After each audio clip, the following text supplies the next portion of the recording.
আজকে ছিল আমার ভাগ্নির সাথে আমার তৃতীয় দিন। ঘুম থেকে উঠেই ওকে একটা রোল বানিয়ে দিলাম, সাথে কিছু ফ্রুটস আর কফি। অ্যান্ড এরপরেই আমি লেগে পড়লাম আমার বিরিয়ানি রান্নায়। গতকালকে মাংসটা ম্যারিনেট করে রেখেছিলাম, আজকে বিরিয়ানি রান্না করব, কারণ ও আসার সময় আমি ওকে প্রমিস করেছিলাম যে আমার হাতের বিরিয়ানি ওকে আমি খাওয়াবো, কারণ আমার হাতের অথেন্টিক রেসিপির যে বিরিয়ানিটা সেটা আমি ওকে খাওয়াতে পারিনি। তো দম দেওয়ার পরে রেডি বিরিয়ানিটা ওকে খেতে দিলাম। ও খুবই খুবই খুবই প্রশংসা করেছে আমার বিরিয়ানির। আমার একদম খুশিতে মনটা ভরে গিয়েছে। এরপরে আমরা একটু বাইরে যাব এখন, কারণ অ্যাজ ইউজুয়াল আমাদের বের হতেই হবে, কারণ ও কয়েকটা দিনের জন্য আসছে, ওকে নিয়ে একটু ঘোরাঘুরি না করলে হয় না। কিন্তু ঠান্ডার কারণে অ্যাজ ইউজুয়াল আজকেও আমরা একটা শপিং মলেই গিয়েছিলাম। দেন একটু কিছু গ্রসারি করে আনলো ওরা দুইজন।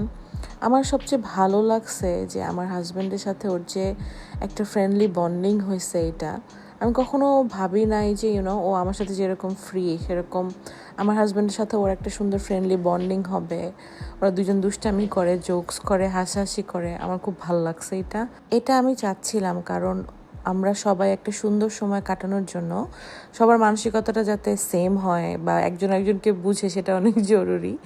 এই তো আমরা বাসায় আসার পর একটা ফেইল্ড অ্যাটেম্প্ট করেছিলাম ব্রাউনি বানানোর। 40 গ্রাম চিনির জায়গায় ভুলে 400 গ্রাম চিনি দিয়ে ফেলেছি, অ্যান্ড কোনোভাবেই চিনিটা আমরা গলাইতে পারতেছিলাম না। এই তো এটা এরকম রেখে ওই দিন আমরা ঘুমিয়ে গিয়েছি।